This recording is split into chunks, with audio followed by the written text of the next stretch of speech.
Kalau saya tuh misalnya ada di ruang publik Mas, sampai harus eh, mendedikasikan satu tim pengamanan, baik intelijen maupun baik invisible maupun visible, menjaga peralatan supaya tidak ada yang ngapa-ngapain, terutama di jalur-jalur kabel dan posisi proyek. Teknologi sekarang belum ada yang bisa tanpa kabel wireless, atau sambungannya jadi nggak sempurna nanti.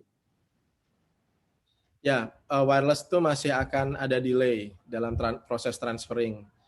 Jadi gambar belum tentu akan sinkron dengan suara, belum tentu misalnya apa yang kita sudah terdisplay di server, outputnya, nah itu masih terkendala. Apalagi dalam gambar yang filenya besar-besar. Jadi itu masih ada, mungkin ya dalam beberapa tahun atau semoga ya tidak sampai puluh tahun sudah bisa. Kalau sudah wireless sangat nyaman sekali karena ya akan sangat dimudahkan pekerjaannya. Museum Fathahillah. Nah ini Museum Fathahillah crumbling. Waktu itu, wah ini nih yang bawah kayak kunang-kunang adalah layar-layar HP. Jadi memang berasa kayak konser aja kalau udah bikin video mapping di ruang publik itu. Dan juga karena square-nya Fathahillah itu nyaman Mas buat nonton. Kita bisa berkumpul bersama, tidak terhalang pohon, tidak terhalang apapun, menjadi sangat immerse gitu dengan objek fasadnya. Nah, ini juga catatan nih buat arsitek Mas. Kalau misalnya merancang sebuah bangunan yang nanti misalnya, wah ini bagus akan di mapping. Nah, coba pertimbangkan untuk tidak menempatkan pohon yang akan menghalangi fasad karyanya. Ya, itu penting. Juga sediakan jarak tembak yang cukup lumayan untuk kita bisa menempatkan proyektor dan orang berkumpul. Ya ada plasanya sedikit lah ke depan gitu kan. Didesain sedemikian rupa. Saya tuh lebih senang mapping Museum Fathahillah daripada Gedung Sate. Kenapa? Karena Gedung Sate walaupun di kota sendiri dan dekat dari kantor, tapi pohonnya tuh banyak gitu. Jadi dia tuh banyak dihalangi oleh pohon-pohon palem yang justru menghalangi fasadnya. Nah, menurut saya kalau buat landmark depan, pohon itu tidak bisa menjadi alasan penghijauan ya, karena kan sebenarnya identitas karya arsitektur harus bisa lebih dikedepankan. Nanti pohonnya mungkin di sisi-sisi yang tidak menghalangi. Benar nggak sih? Kan itu bisa menjadi pertimbangan Mas untuk membuat gedung arsitekmu mappable, video mappable. Nah ini undangan buat teman-teman arsitek ya. Sarannya ditampung. Oh. Ini juga di sini Mas, sepertinya hadir partner saya nih, partner proyektor saya, Pak Zanipar. Saya sapa saja dulu ya, mungkin tidak perlu kita buka open mic, tapi saya sapa Pak Zanipar. Terima kasih atas kehadirannya di sini. Tanpa Pak Zanipar ini, Bang Zan, wah saya manggilnya Bang Zan karena orang Medan, ahli IT engineer, sekarang jadi pejabat di proyektor partner kami, Mas. Prambanan itu tidak mungkin terselenggara kalau tidak ada kolaborasi intens dengan proyektor Epson. Dan itu menjadi sejarah karena di dunia belum pernah ada yang nekat mau memapping bangunan candi yang terbentuk dari batu yang gelap gitu. Itu kan satu hal yang sangat dihindari oleh video mapper karena proyektor belum tentu akan cukup kuat untuk menghasilkan gambar yang terserap oleh bidang hitamnya candi. Tapi alhamdulillah pengemajuan teknologi proyektor dan juga kenekatan teman-teman di Sunan Matahari ya menghasilkan satu karya yang kemarin kita berhasil wujudkan. Prambanan ada nggak ya gambarnya di slide saya? Harusnya ada. Ini masih Fathahillah. Oh ini Gedung Sate. Nanti gue ceritain lanjut yang Prambanan ya. Ini Gedung Sate. Nah ini blueprintnya nih, udah kita detailin. Ini kita gambar sendiri, gambar ulang. Jadi sebenarnya sekarang 9 Matahari lah yang punya blueprint gedung sate. Tapi gedung sate nggak punya blueprintnya ya gedung sate sendiri nggak punya blueprintnya gedung sate. Nah, itu bisa lihat ya bagaimana ini kemudian kita 3D-kan dan menghasilkan efek-efek seperti ini. Ini kita kombinasikan dengan laser synchronized video mapping. Kita tuh 5 tahun mapping gedung sate berturut-turut 2011 sampai 2015. Dari mulai tema Sungai Citarum, Halo-Halo Bandung, pembakaran gedung sate yang ditepuk tangani oleh masyarakat. Jadi masyarakat tuh Mas seneng banget hal-hal yang destruktif. Karena setiap gue bikin adegan destruktif pasti tepuk tangan dan bersorak. Fathahilah respon paling engaging itu pada saat ia dirubuhkan. Wah, tepuk tangan semua, sorak-sorai. Gedung sate pada saat dibakar dan hancur luluh lantak. Wah, tepuk tangan, sorak-sorai. Museum Batik Pekalongan itu juga pada saat dilelehkan karena kan museum batik ya, jadi dilelehkan gitu, seolah seperti malamnya batik gitu. Itu juga bersorak-sorai dan seterusnya. Jadi adegan yang destruktif itu justru shareable. Terbukti yang viral di YouTube juga adegan runtuhnya atau adegan terbakarnya. Nah, ini kontradiktif dengan arsitek. Di mana arsitek itu membangun, saya merubuhkan, menghancurkan. Mohon maaf nih arsitek nih. Ini, tadi ini baru aja saya selesai webinar mempresentasikan ini Museum Bank Indonesia. Satu implementasi imersif cinema yang tidak biasa yang coba kita hadirkan di diorama-diorama mereka supaya ada nuansa vital. Tidak melulu di eksterior, tapi juga main di interior ya. Interior, betul. Di interior. Nah, ini adalah diorama-diorama yang coba sudah kita revitalisasi di sana sehingga menjadi lebih berkesan. Ini adalah behind the scene dari bagaimana kita menyusun.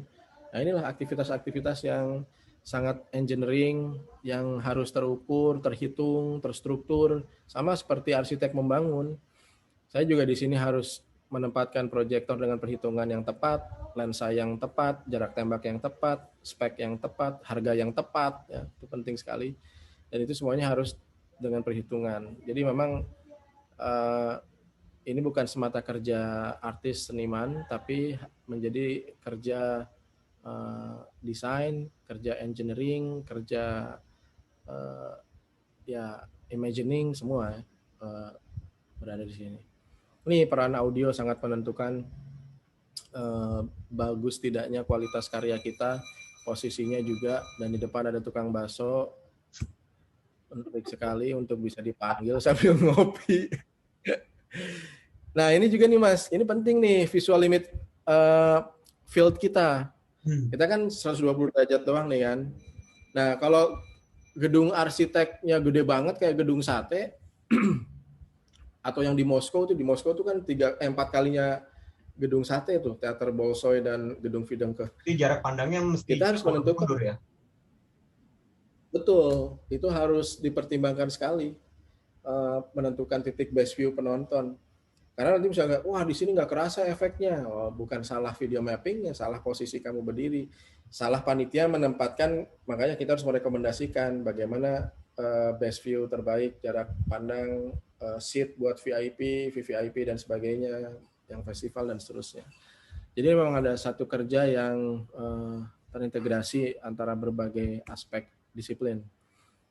Nah, ini simulasi-simulasi ini harus kita lakukan dari setiap sudut atau pergeseran titik pandang kita, maka dipastikan field of visualnya masih terlihat, masih aman. Nah, ini di Museum Bank Indonesia saya mengkomposisikan satu visual dari orang yang berada di layar. Untuk skala. Sengaja ya mengetahui skala. Jadi kalau kita membuat objek dengan layar sebesar ini tuh kelihatan di matanya masih segimana sih, dan kita sebagai manusia yang berada di situ karena layarnya juga di bawah lantai kita, di dinding kiri dan seterusnya, harus bisa tetap melihat dengan baik, dan yang paling penting tidak merasa motion sickness.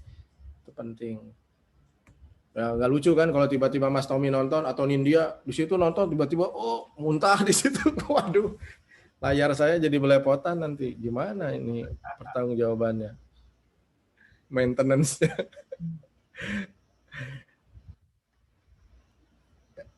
Oke. Terus, nah ini bagaimana ilusi 3D memainkan perspektif anamorfik itu mengintegrasikan gambar yang di layar depan nyambung ke layar bawah. Ya. Potong dulu sebentar ya. Kita ya. Minta izin buat membacakan pertanyaan, bisa sebelum lanjut?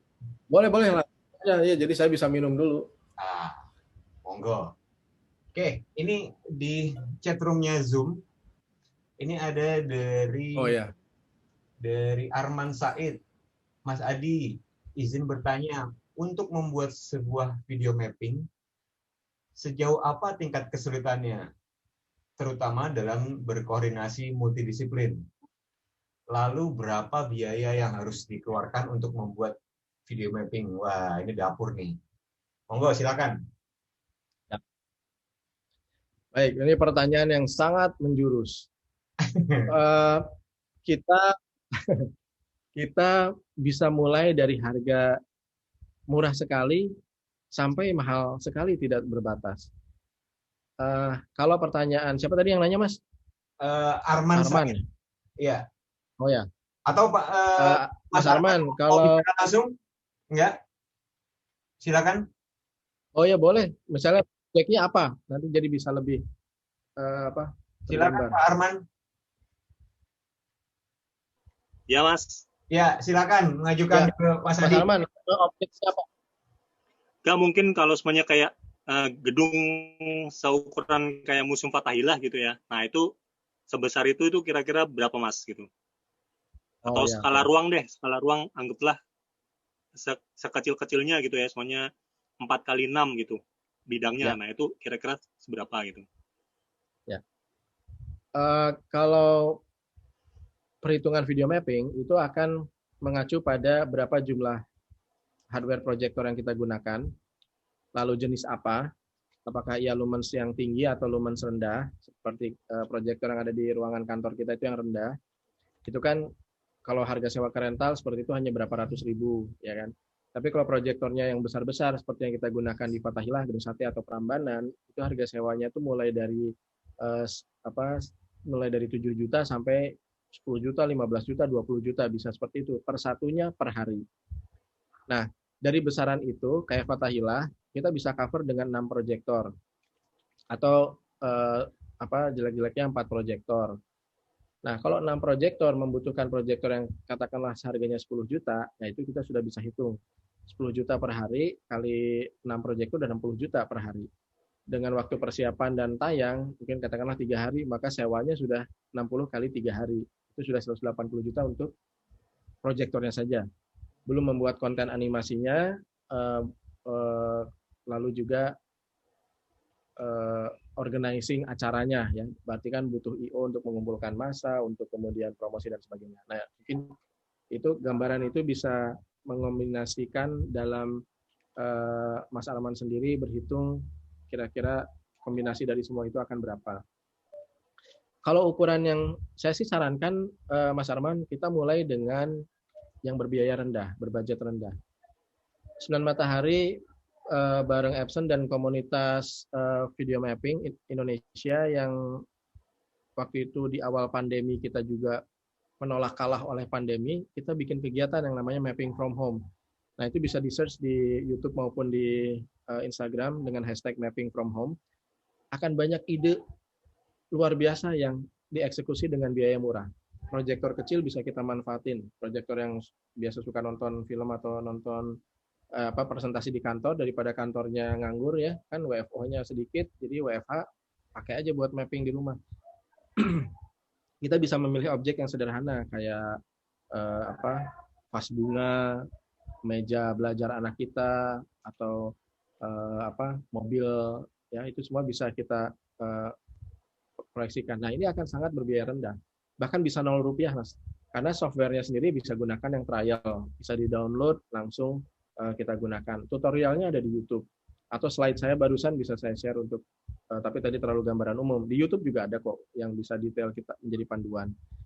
Lalu kontennya bisa dengan begini. Kalau biasanya saya mengondisikan ke anak saya yang masih 3 tahun itu, saya kenalkan dulu aja dengan video YouTube yang dia suka. Nanti misalnya ada animasi ikan kecil-kecil, saya bikin underwater scene, tembak dengan proyektor itu, nembak ke vas bunga. Jadi seolah vas bunganya berubah menjadi akuarium. Nah, hal-hal seperti itu bisa kita mulai dengan biaya yang sangat rendah. Apalagi sekarang, menurut saya, di mana WFH pendidikan, study from home ya, bukan work from home, study from home, itu kita sebagai orang tua harus punya banyak ide gitu. Dan media pembelajaran supaya anak tidak bosan di rumah belajar bisa memanfaatkan video mapping untuk cara-cara biar jadi lebih seru gitu. Video kimia, simulasi kimia, percobaan kimia, simulasi percobaan fisika bisa kita proyeksikan dengan mengambil objek-objek yang berada di rumah gitu kan. Buku-buku disusun atau apalah gitu, itu bisa menjadi satu keseruan tersendiri. Nah, itu Mas jawaban saya. Jadi bisa Rp0, bisa sampai, jangan tanya Prambanan. Kalau Prambanan itu proyektornya aja sudah puluhan, Mas. Jadi nanti daripada takut memulai karena mendengar terlalu besar biayanya, jadi lebih baik mendengar yang mapping from home tadi. Oke, semoga Mas Arman cukup terpuaskan. Sekarang ya, terima kasih, Mas. Ya, sama-sama Mas Arman. Oh ya. Dengan Pak Petrus Danang. Pertanyaannya, apakah ada syarat bentuk dari gedung supaya mappable? Bagaimana jika bentuk gedung dengan massa atau fasad yang irregular atau ekstrim irregular? Apakah pernah ada pengalaman selain candi? Banyak sekali pertanyaan ini. Dan terakhir. Dan tujuan utama video mapping, misinya apa yang mau dicapai? Satu-satu, Mas. Monggo, silakan.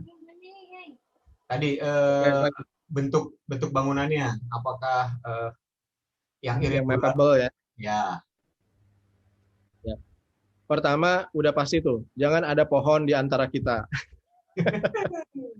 Kalau kita mapping gedung ada pohon, itu sudah pasti kita jadi mapping pohon, bukan mapping gedung. Yang kedua adalah pastikan fasad kita bukan kaca. Kalau bisa teksturnya doff dan berwarna tidak gelap. Jadi pilihlah gedung-gedung berwarna misalnya krem, putih, broken white, warm white, abu-abu muda, coklat muda, yang muda-muda lah ya, yang tua-tua jangan. Kemudian kontur. Nah, kalau konturnya maju mundur depan belakangnya lebih berjarak, misalnya dia ada lobi yang menjorok ke depan sementara jendelanya dan pilarnya ke belakang dan sebagainya. Nah, itu harus mengakali penempatan proyektor, posisinya harus dimajukan dan dimundurkan sesuai dengan posisi si bidang yang kita kejar konturnya tadi. Karena kan pada prinsipnya proyektor itu bekerja pada satu titik fokus, sama kayak kamera kita kan. Kalau kita sudah mengejar jarak tembak atau jarak rekam gambar dari titik ini, maka area lain akan blur, baik itu lebih dekat ataupun lebih jauh gitu kan, itu akan blur. Nah, proyektor juga sama. Kemudian untuk hal lain yang juga harus dipertimbangkan untuk mappable adalah pastikan bahwa karakter dari arsitektur yang kita respon itu memiliki cukup bidang untuk kita menghadirkan adegan animasi atau adegan film atau video di dalam situ.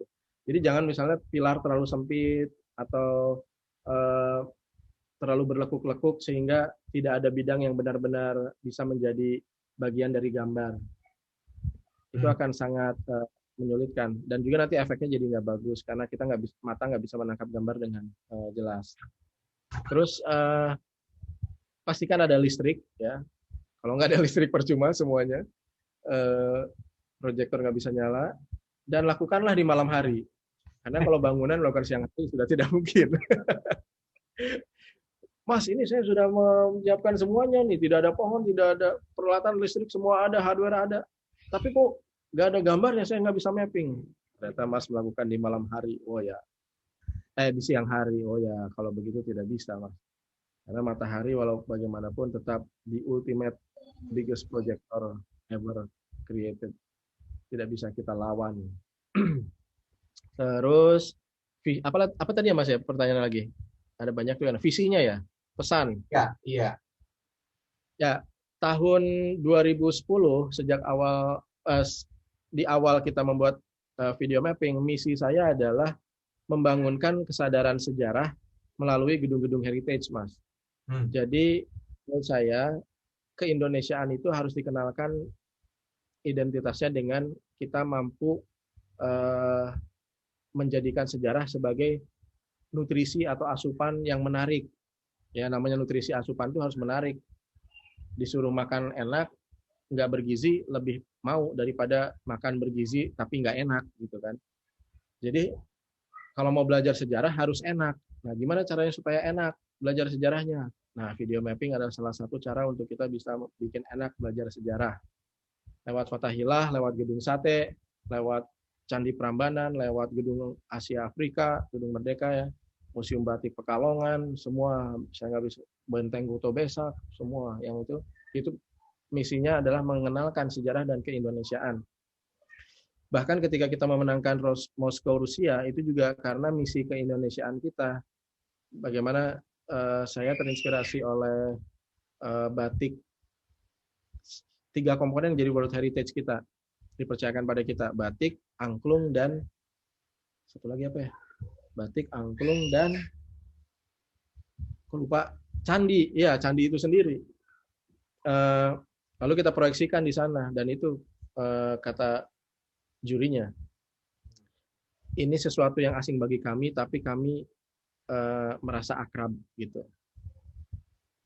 Bagaimana musik instrumen karinding dipadu angklung dengan nada pentatonis berpadu menjadi satu komposisi musik dari music director saya tuh si Awai itu yang juga seorang arsitek backgroundnya,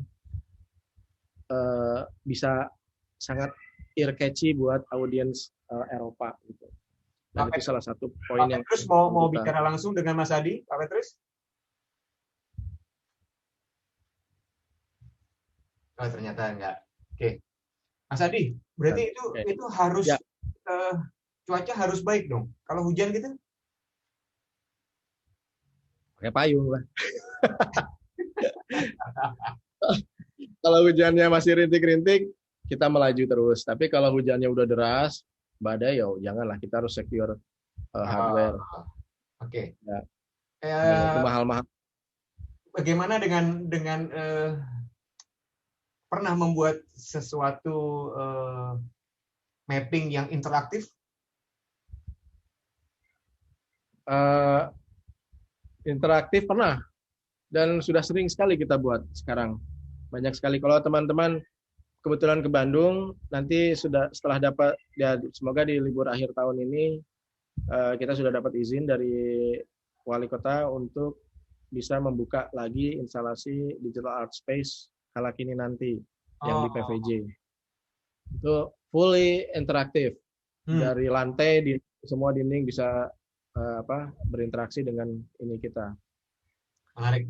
Kemudian ada beberapa yang bisa dikunjungi di Museum Bank Indonesia, di Galeri Bursa Efek Indonesia, di Perpusnas bukan Salemba, Merdeka, gedung Perpusnas yang di depan Monas. Itu juga banyak interaktif yang bisa kita buat. Cuma mungkin sambil saya buka slide-nya. Ya. Silakan Mas, lanjutkan Mas. Ini yang kita buat di Museum Bank Indonesia. Di sini tuh kita juga membuat, tapi defaultnya tidak interaktif.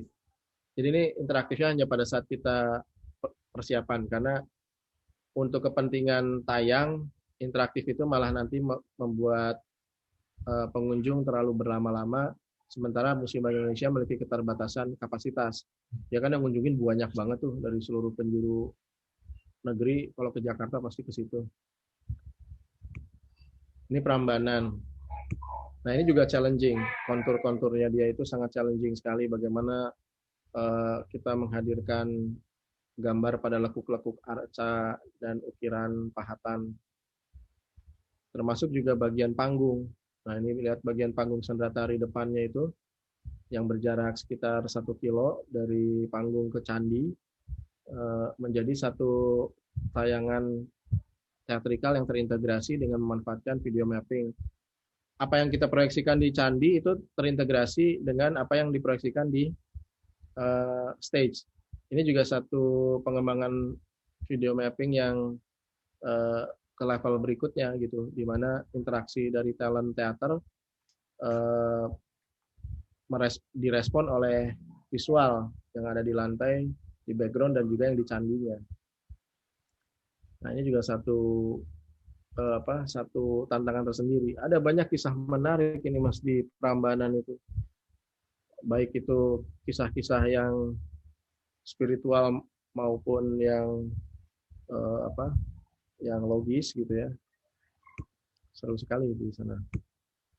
Nah, ini Benteng Kuto Besak.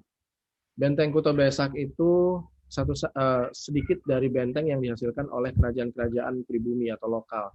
Kebanyakan benteng di Nusantara itu adalah benteng kolonial, peninggalan Belanda, Portugis, atau Spanyol. Nah, ini adalah satu contoh benteng yang heritage dari Kesultanan Kerajaan Islam yang ada di Sumatera, saya lupa namanya. Ini kemudian kita mapping menjadi seperti ini. Nah, ini kita hadirkan beberapa cuplikan adegannya pada saat Festival Sriwijaya. Ini Pekalongan, ini Museum Batiknya, kalau berubah menjadi, nah ini blueprintnya.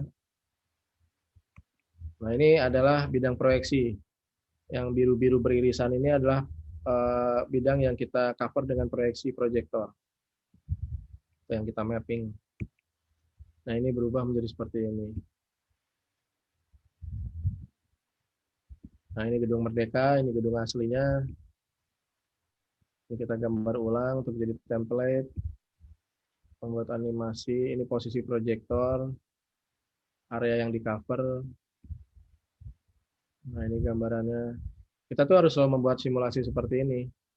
Dan posisi itu tidak ditentukan sembarangan kayak oh ya asal dari sini aja, tapi emang dihitung, diukur, menentukan spek lensa, spek proyektor, jarak tembak, sudut pandang, dan sebagainya. Nah ini hasilnya.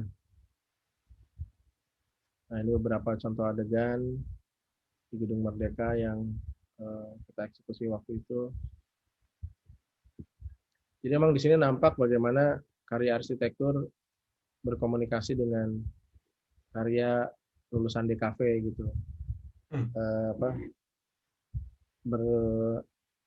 Bersinergi. Udah habis slide saya, Mas. Ya. Tidak ada pertanyaan lagi. Ini memang kita Mas Hadi tidak menayangkan video ya, karena kalau di Zoom itu kan terpatah-patah ya gitu. Ya. Atau mungkin dari Nindya ada video yang kemarin saya share, mau diputar dulu sambil nanti mancing pertanyaan, saya minum dulu.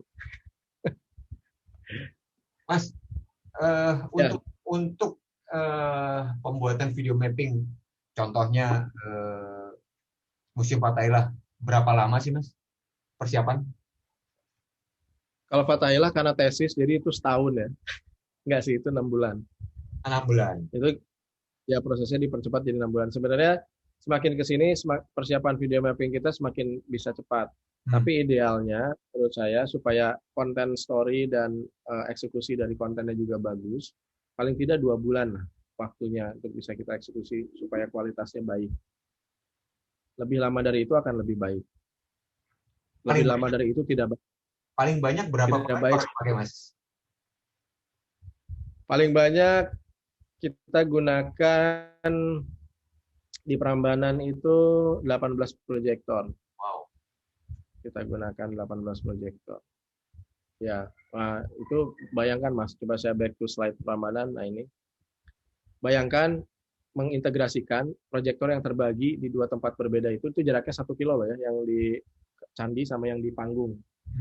Itu kan harus membagi dan mensinkronkan gambar yang ada di panggung itu sejumlah 6 unit proyektor. Dan 12 unit itu dibagi ke 3 candi di depannya.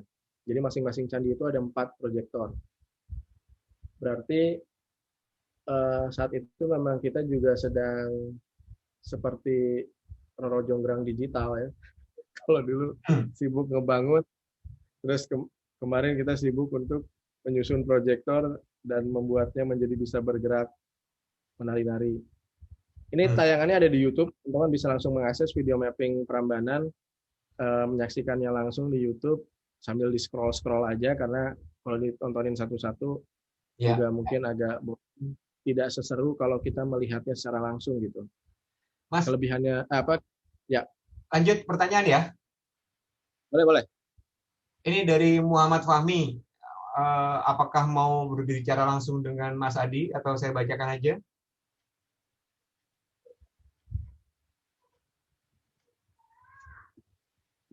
Oke, saya bacakan saja kali ya. Ya. Sore Mas Adi, saya mau tanya, untuk membuat video mapping dengan background air, apakah ada ketentuan dari segi arsitekturnya agar bisa dikatakan berhasil? Ya, kalau air itu ada beberapa cara. Kita bisa menggunakan water fountain, jadi water screen, bukan water fountain. Kalau air mancur itu bidang proyeksinya terlalu kecil. Kalau water screen itu jadi kita harus memasangkan nozzle pada pompa air, nozzle sedemikian rupa sehingga ini itu menjadi satu kipas air gitu.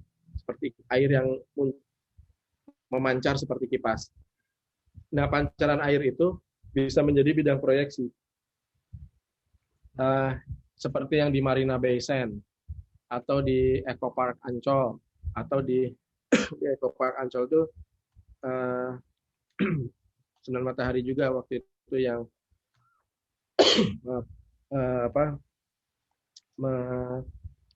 membuatnya. Terus di beberapa teknik yang lain selain water screen itu juga bisa menggunakan fog screen atau haze. Jadi air diubah menjadi uap yang dipancarkan. Sehingga uap asap ini kemudian bisa menjadi bidang proyeksi untuk kita tembak dengan proyektor. Nah, air water screen itu menuntut kalau kita butuh layarnya besar, maka volume airnya juga harus banyak. Makanya kenapa yang di water screen Marina Bay Sands itu sampai si pantai ya yang dijadikan pancaran airnya. Atau kalau di Eco Park Ancol dibuat danau buatan yang volume airnya juga harus banyak, lalu dipancarkan terus menjadi layar. Jadi itu harus harus bekerja secara pemahaman bahwa kapasitas air dengan volumenya itu mempengaruhi desain bangunan atau desain tempat menonton yang juga harus demikian rupa berjarak supaya orang tetap nyaman, tidak kecipratan dan seterusnya gitu, aman dari airnya sendiri. Atau juga bisa kalau iseng-iseng teman-teman nih, kemarin balik lagi hashtag mapping from home, di rumah lagi hujan, kebetulan airnya jatuh di ceiling atau bukan ceiling, apa istilahnya tuh kalau arsitek itu apa Mas? Plafon. Teras, terus ada plafon. Nah, ini kan biasanya membentuk tirai air nih, air hujan tuh ya. Nah, itu coba iseng-iseng pada saat hujan, kalau jendelanya kebetulan atau terasnya seperti itu, ambil proyektor, ya tapi tetap nggak bisa siang hari, kalau malam hari. coba tembakin ke air itu, akan ada efek yang seru di gerakan air tersebut. Lalu juga kalau misalnya kebetulan lagi mengunjungi air terjun mana atau curug mana, ambil bawa proyektor dengan genset, lalu colok tembak ke air terjun itu juga bisa. Atau bikin air terjun buatan di kamar mandi, pakai ember yang diisi terus-menerus, itu juga bisa. Atau di waterboom, ya itu juga bisa. Saya pernah mapping untuk satu klien, tapi non permanen, jadi untuk event aja, kita nembak ke kolam renang. Lalu di kolam renang itu yang dasarnya keramik berwarna putih itu menjadi medium untuk kita memproyeksikan gambar. Lalu kita bikin animasi ikan-ikanan, jadi seolah ada ikan berada di kolam, itu juga bisa. Jadi banyak sebenarnya yang bisa kita jadikan. Ya. Mas Adi, kalau mau ngelihat hasil-hasil karya itu di YouTube, alamatnya apa? 9 spasi matahari? Di YouTube 9 matahari aja, Mas. 9 matahari, oke. 9 matahari. Nanti ada 9 matahari video mapping, nanti langsung keluar. Jadi teman-teman di Instagram, kalau mau melihat lebih jelas, tidak patah-patah seperti di Zoom ini, ya silakan mampir ke YouTube-nya 9 matahari ya. Oke. Ya, betul Mas. Lanjut. Instagram juga bisa. Di Instagram World. Ya, terus huruf N, huruf M, World, dunia. Oke. NM World, November Mama World, NM. Ya. Ya. Oke. Betul. Ini ada lagi pertanyaan nih. Dari Peter. Harus segelap apa video mapping bisa berjalan? Ingin bertanya ya, dalam ruangan harus segelap apa supaya video mapping bisa berlangsung? Langsung. Jadi kalau menurut saya sih dengan 60-70% cahaya itu kita sudah bisa, maksudnya proyeksi gambar sudah bisa kita lihat, tapi memang dia akan sangat optimal mulai di 80% gelap ya, 80% gelap itu optimal. 60% gelap dia masih bisa oke. Tapi kalau sudah terlalu terang ya efeknya jadi kurang dramatis. Jadi itu bisa diatur. Nah, serunya kalau kita di dalam ruangan adalah kita bisa merancang cahaya itu sesuai kebutuhan kita kan. Jadi tidak kalau di luar kan kita harus memang benar-benar mengalah dari matahari. Kalau di dalam ruangan kita bisa misalnya berpadu padan dengan warm light, low key light gitu. Iya. Proyeksi kita masih ada gitu. Mas Adi, tolong slide-nya bisa diturunkan aja. Di apa kan? Ya, gini. Biar wajahnya kelihatan gitu loh. Oh, oke, siap. Tapi wajah nggak kelihatan. Tadi nggak kelihatan. Ini ada lagi dari Putra Fajar Perdana. Wah, pertanyaan hampir sama tadi yang saya tanya tadi. Berapa lama waktu yang dibutuhkan dalam proses awal mapping sampai pertunjukan berlangsung? Contoh proyek yang paling lama proses video mapping bangunan itu yang mana? Sama tadi ya, tadi sudah ada yang paling lama. Yang paling lama yang kalau paling lama sekarang Bali Marine Park dengan Taman Safari Bali karena terkendala WFH ya, jadi nggak bisa dieksekusi, jadi delay kan, lama banget nih delay. Oh gitu. Harusnya kita mapping satu giant aquarium di sana yang menjadi panggung pertunjukan. Jadi backgroundnya tuh giant aquarium, stage gitu. Wah, itu sebenarnya sangat bagus sih. Itu akan permanen di sana? Permanen, nanti akan jadi pertunjukan permanen. Mas, susah nggak sih kalau ada yang mau belajar? Gampang. Tidak ada yang susah di video mapping. Sekarang kunjungi YouTube atau follow @NM_World, kita suka membagikan tips-tips, trik-trik, juga kadang suka live untuk bisa mendemokan cara-cara atau tips-tips efektif untuk bikin video mapping. Dan cukup bermodalkan satu proyektor kecil saja. Atau dua ketika level kita sudah bisa lebih naik lagi. Kemudian juga software-softwarenya juga bisa kita gunakan yang trial dulu untuk pemula. Yang juga seru sekarang itu mulai mengombinasikannya dengan software Unreal. Unreal ini bisa kita buat, atau Unity, kita bisa buat interaktif, gamification, terus banyak hal yang bisa lebih hidup dengan interaktif projection dan video mapping sih dengan software-software. Jadi lebih baik memang memulai sekarang. Jangan bertanya dulu susah atau tidak, karena menurut saya sih tidak ada yang susah. Yang ada adalah sabaran dan keuletan. Sebagaimana saya mau baca komik Tiger Wong harus berdiri bacanya gitu kan. Ya, jadi bawa seru aja bagian dari latihan kufu itu sendiri. Artinya semua harus gitu. ada proses ya. Ya, betul. Mas Adi, ini agak delay, kayaknya ada setengah detik saya bicara dengan Anda. Mas, itu Bali Marine Park. Saya juga hujan nih. Iya, di Bali Marine Park ya? Ya, Bali Marine Park. Taman Safari Bali.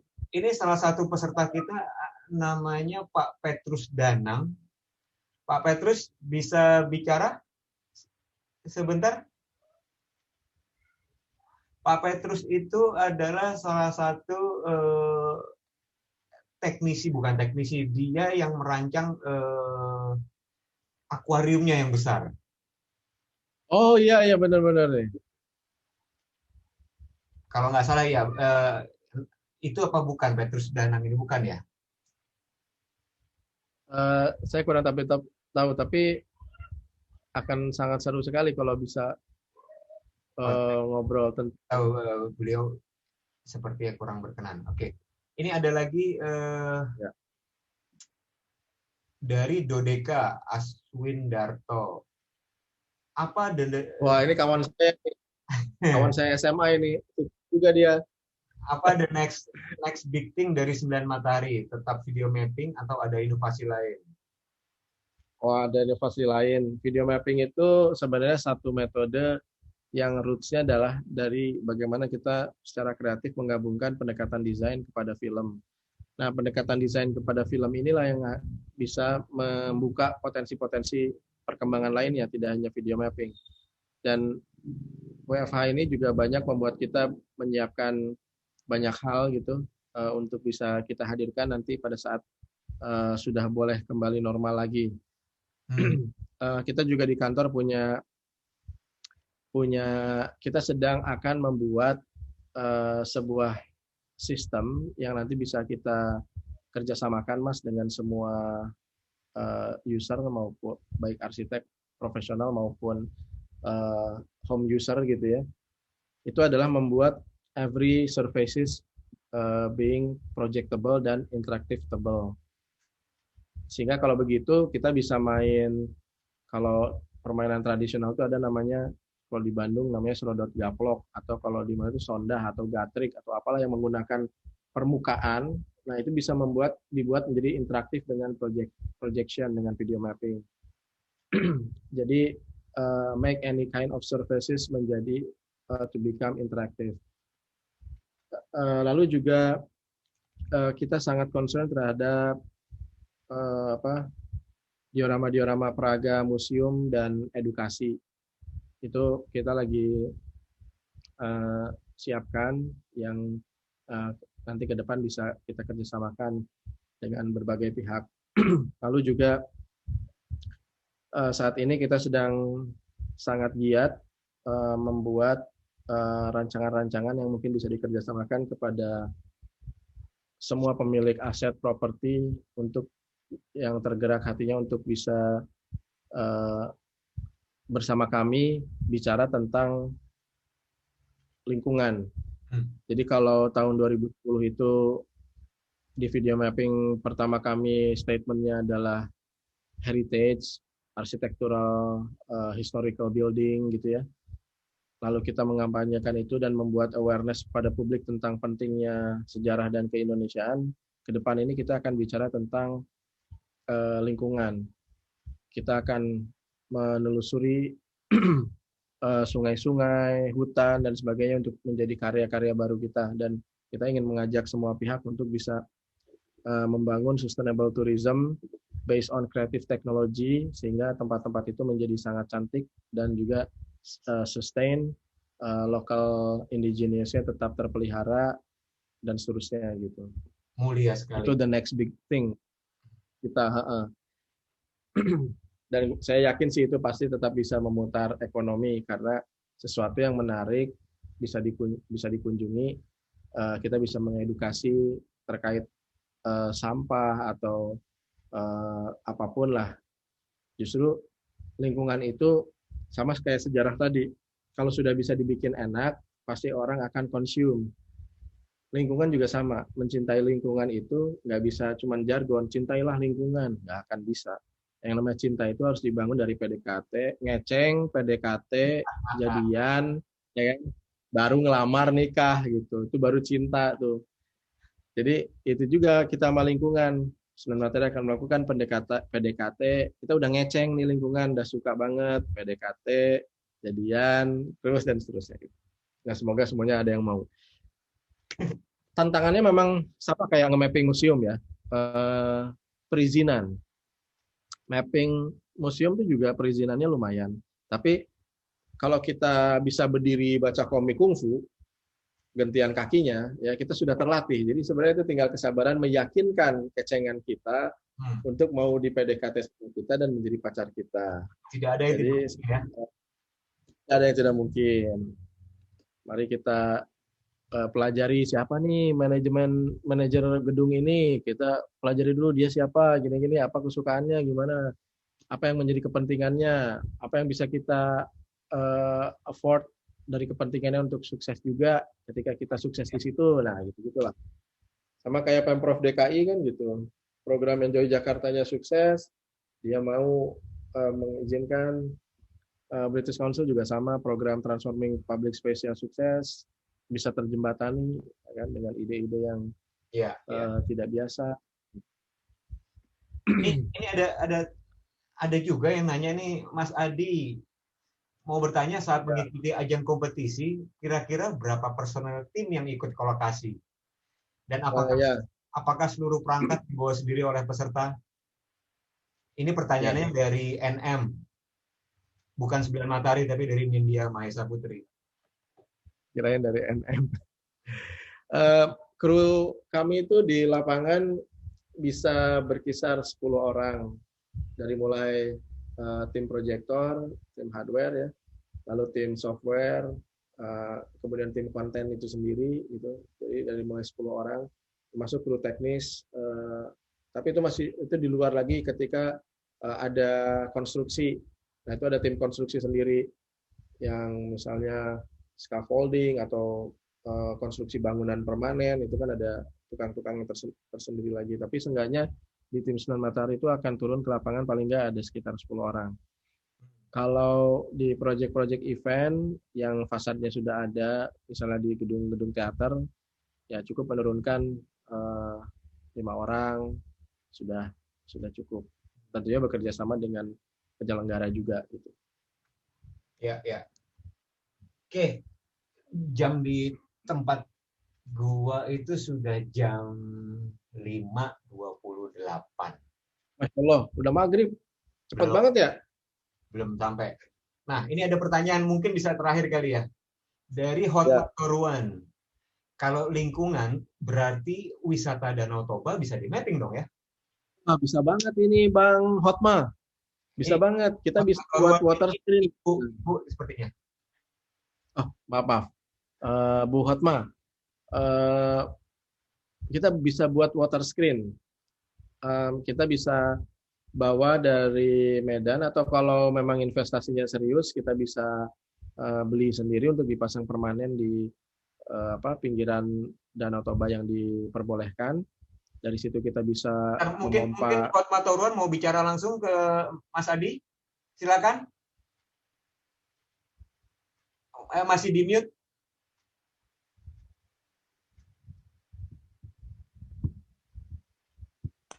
Ya, silakan. Langsung. Terima kasih. Oh, dengan Bapak ya. Ya, saya hanya mikir kalau Danau Toba itu kan tujuan wisata tuh, bagus sekali itu kalau di mapping, sangat berkesan gitu. Betul, Tapi Pak. apa ada luasannya yang terbatas nggak? Tidak, Pak. Jadi sebenarnya kalau luasan bisa kita pilih sesuai dengan kapasitas proyektor yang kita miliki gitu. Saya pernah sempat terpikir juga dan pernah sempat mengajukan rencana tersebut, cuma memang mungkin belum berjodoh saja. Yang jelas air Danau Toba, danau itu kan air tawar, jadi lebih mudah untuk kita treat dengan memasang pompa dengan nozzle itu mata pompa untuk bisa memancarkan bentuk air mancur berbentuk kipas, titik-titik air. Itu kita langsung bisa tembakan proyek ke sana. Lalu animasi sejarah Danau Toba, budaya Batak, semua bisa kita hadirkan untuk menjadi cerita dari danau tersebut gitu. Ya, sangat terus bagus, kompleks. Ya. Mungkin setelah perambahan kaitannya dengan lingkungan, memang isu-isu seperti ini seru sekali. Membuat bagaimana elemen-elemen lingkungan di sekitar kita, sungai, danau, hutan kota, taman, rumput, sawah, itu bisa bicara lewat video mapping. Dan itu memang akan menjadi misi kami, Pak. Silakan kalau misalnya nanti teman-teman, Bapak ada yang tertarik dengan gagasan tersebut, ajak kami bekerja sama, kita akan perjuangkan, Pak, untuk bisa dilakukan. Oke, Pak. Terima kasih ya. Ya, sama Pak Otma. Terima kasih Pak Otma. Terima kasih. Ya, terima kasih. Mas Adi. Siap, Mas Tommy. Sampai juga di penghujung acara. Timur. Berarti saya menegaskan sekali lagi bahwa Anda tidak meruntuhkan secara fisik Museum Fathaillah, betul ya? Betul, Pak. Masih ada sampai sekarang. Ada, ya?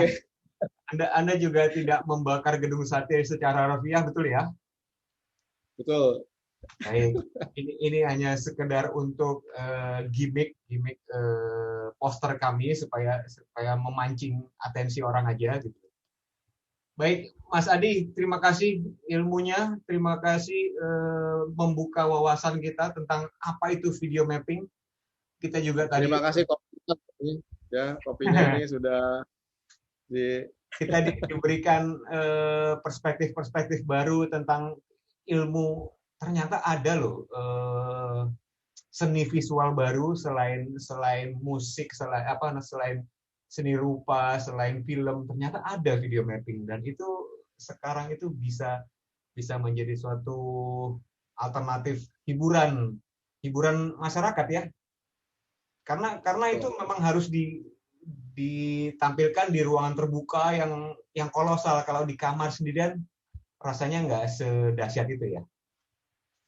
Ya, partisipasi publik menjadi elemen penting, elemen kuat, elemen besar ya yang mempengaruhi spektanya sebuah karya video mapping. Itu sih. Baik. Terima kasih sekali lagi untuk WFH teman-teman yang sudah ikut acara ini. Terima kasih. Semoga diberi kesehatan, kesejahteraan, keselamatan selalu. Saya mohon pamit. Mas Adi, terima kasih. Sampai ketemu lagi di momen berikutnya. Kita pasti akan nanti mengajak Mas Adi lagi. Cerita-cerita lagi. Saya kembalikan ke pembawa acara, Mbak Nindya Mahesa Putri. Silakan. Ya, terima kasih Mas Tommy yang sudah memandu acara sore hari ini. Terima kasih untuk rekan-rekan semua yang telah mengikuti Ngopi Sore 6 dari awal sampai akhir. Hingga saat ini, acara via Zoom dihadiri 70 peserta dan 40 viewer via live YouTube IAI Banten. Oh ya, rekan-rekan, yuk sambil kita aktifin lagi kameranya, karena dari tim akan melakukan foto bersama untuk dokumentasi. Bagi rekan-rekan yang sudah hadir, pastikan untuk mengisi link presensi ya pada chatbot Zoom atau chat live YouTube IAI Banten. untuk mendapatkan sertifikat elektronik Ngopi Sore 6 yang akan dikirimkan melalui email. Akhirnya kami dari panitia mengucapkan terima kasih atas nama pengurus IAI Banten dan seluruh panitia yang bertugas, Vera dan Leonardo sebagai host, Sri Chandra alias Mas Tommy sebagai moderator dan penanggung jawab acara, Peter, Libradi, Safira, dan Enda sebagai tim kreatif, dan saya sendiri, Nindya, selaku pembawa acara. Kami semua pamit undur diri, dan terima kasih terhingga kepada narasumber kita. Sehat dan sukses selalu untuk Mas Adi Panuntun. Sama-sama Nindya. Terima kasih Mas Adi. Ya. Teman-teman IAI Banten, terima kasih sudah mengundang. Dan teman-teman yang hadir semua di sini sekarang. Dodeka, semua teman-teman, ya, thank you. Terima kasih. Oke, selamat sore dan sampai jumpa pada acara ngopi selanjutnya, Ngopi Sore yang ke-7. Dadah!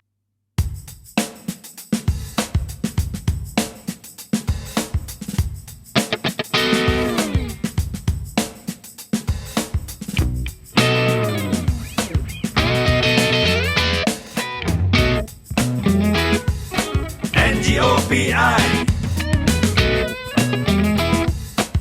SORE